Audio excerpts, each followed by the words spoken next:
Hey, what's up? Hope you're as excited as this kiddo to learn how to add text to your pictures, and you could make your very own memes just like this. In today's video, we are going to be looking at how to add text, how to warp text, how to put text to a path, and finally, how to make clipping masks out of text.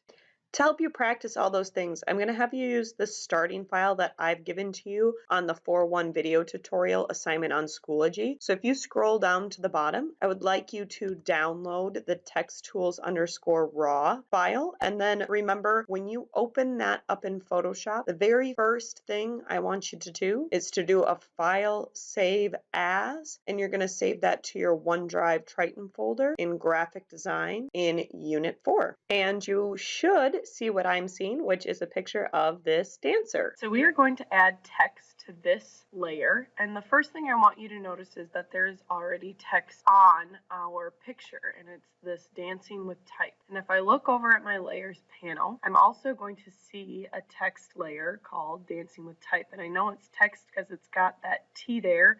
And then the name of the layer is going to be whatever the text is that we've typed in. And you're going to see that when we create a new text layer. So to use the text tools, we want to grab the T over here on the toolbox. If you click and hold, there's two types of text we can add. Horizontal, and horizontal runs left to right like the horizon. And then there's vertical, which is going to run up and down, think like a flagpole or a skyscraper. Let's just start with horizontal type. And the big thing I want you to remember too is that when we choose a tool in Photoshop, our tool options bar is going to change. So up here at the top, this is where you get to choose what font face do you want, what size do you want. You want it to be sharp, crisp, strong, smooth, what alignment, what color is our text going to be. And then we're going to talk about this little t warp text in just a little bit. But for now, I just want to be on the horizontal type tool. And there are two ways that I can add text in Photoshop. And first, if I pull out my mouse to the beginning of my document, see how it's got that nice little I-beam? That's how I know for sure that I'm working with text. So if I'm on like the shape tool, I see crosshairs, then I'm not with text. We want to see that lovely little I-beam. So the two ways I can add text. First of all, I can just click in my document and boom, I can start typing. Hi, how are you? And now it's like, okay, cool. If I wanted to change any of my stuff, I could highlight it, go up, I could change my font just like that. So that's one way. And anytime we add text, it works the same as a transformation. After I've typed my text, I either have to check yes, accept that text, or check no, cancel that text. I'm going to check no so I can show you the other way to add text. So that first way was just I clicked wherever I wanted the text. Second way is to actually click and drag like a text box. Now my text is only going to go within the confinements of that box. So even if I'm typing along, my text stays in that box. Let me just cancel out. If I just do it where I click and I'm typing along, and I get to the edge of my picture, my text is just going to keep going off my page. So sometimes I prefer to do the type where I click and drag. That way I know that my text has to stay within that box. So go ahead and in this text box, or if you just click, just type dance, and then I want you to format that text using the tool options bar. So you can pick any font you want, you can change the size, you can change the color, whatever you want to do to make your text look pretty. Go ahead, and when you're changing the color, see how I clicked blue over here, make sure you actually select the color so it shows up in that panel right there, and then click OK. And remember, once we've changed our text, we either have to choose check yes or no. So add some text that says dance and format it however you would like. Now if we take a look right back at the layers panel, we'll see that Photoshop automatically created a new text layer for us and called it dance. So I can make any edit to that layer. So for example, if I grabbed the move tool and I'm on the dance layer because that's what I want to edit, I can move the word dance around. I can transform it using Control T, and I can transform this dance layer around. So because it's its own separate layer, I can go back and I can do any sorts of edits that I want to do to dance. Let's say I actually wanted to change this to not all uppercase, or I wanted to type dancing instead of dance. I can edit my text as well. I just need to make sure that I'm on the layer that I want to edit, and then because it's a text that I'm editing, I need to be on the text tool. When I'm on the text tool, I just hover over until I get that plain I-beam, and then I can click in my text and I could edit it. After I make any edit, always confirm or deny, confirm or deny. So if I like this edit, I can click check. If I don't, I can click deny. So the nice thing that Photoshop does for us is it automatically creates it as an own layer. So I can go back and make any changes to that text that I want to.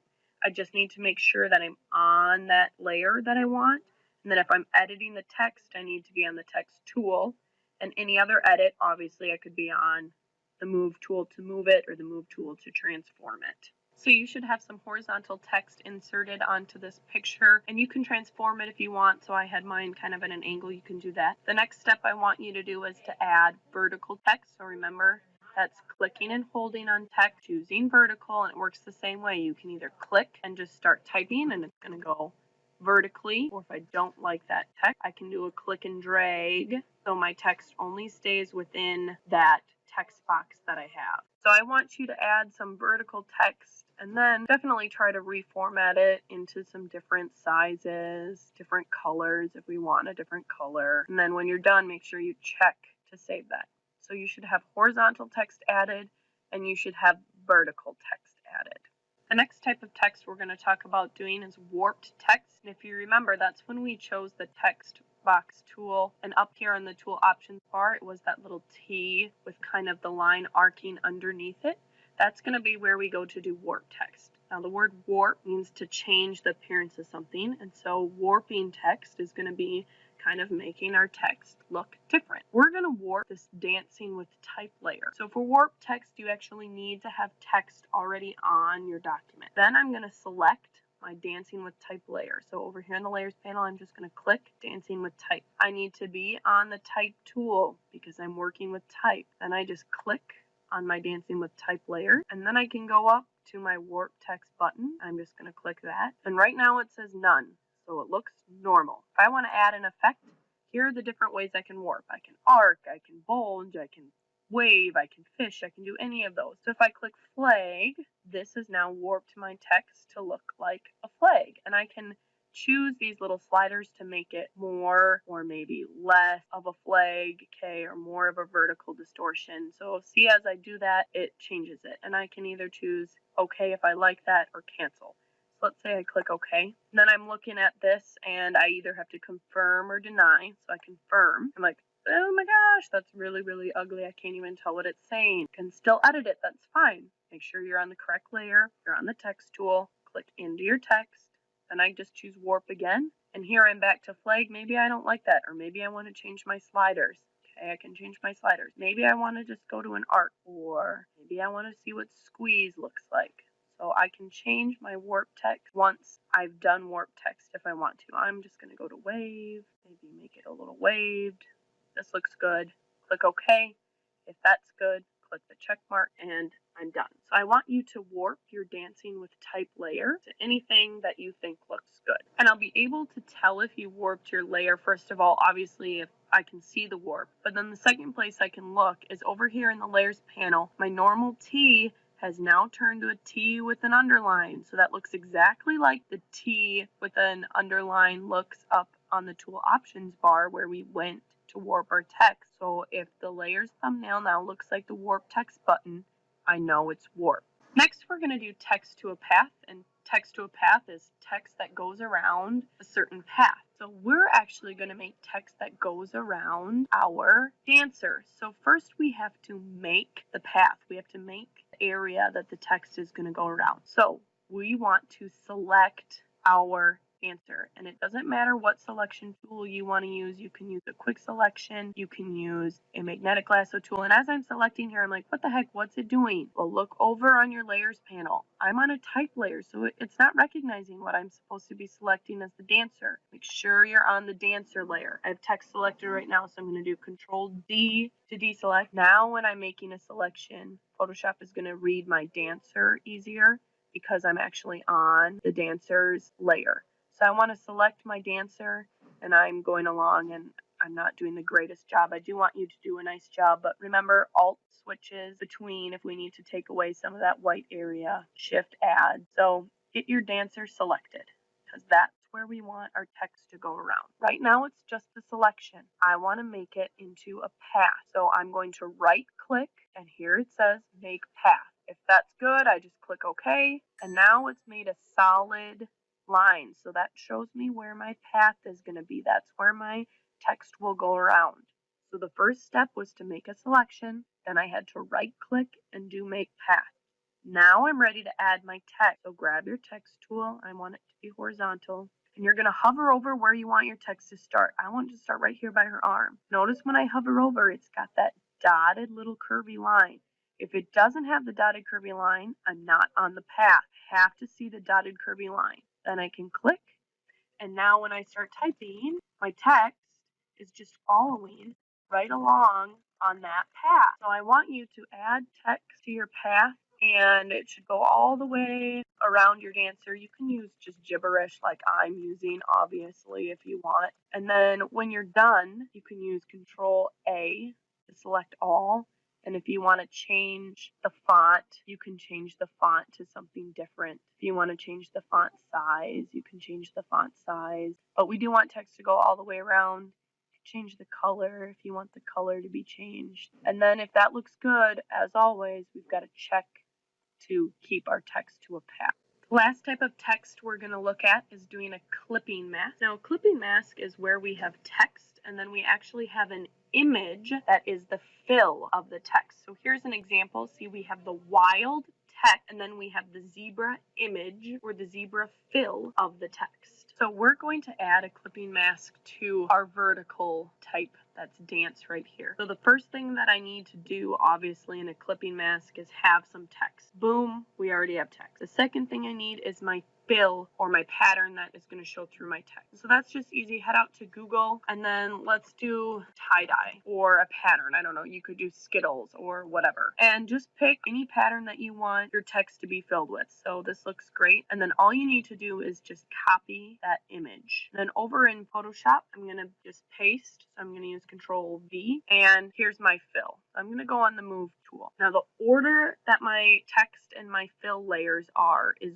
the most important thing. So right now, here's this layer 1. It's my tie-dye, and it's behind my dance text. If I look over here, it's behind or it's below the word dance. And I'm going to rename this tie-dye so I know what it is. You want to think of a clipping mask as kind of the opposite of making cookies. So normally when you make cookies, you take your dough and you roll it out, and then you take the cookie cutter and you press it into the cookie dough. So we're thinking of the cookie dough as this tie-dye layer. Okay, here's this nice, beautiful picture. I've rolled it out. If it's not big enough, I need to transform it, and I want to roll my dough out as big as the text I want it. Click check to do your transform. So I've rolled out my cookie dough. And then normally I'd take my cookie cutter, or in this case, our dance text, and I would just press down that cookie cutter, and it would cut out the shape. Clipping masks are opposite. We're actually going to push the cookie dough on top of our text. So I need my picture layer, my tie-dye layer, to be on top of my dance layer. So I'm going to click and drag my picture layer on top of my text. So I'm going to be pushing down my cookie dough into the cookie cutter, or I'm pushing down my fill into my text. Then we're pushing the cookie dough, or we're pushing the fill down. So select that layer, right click, and we are making a clipping mask.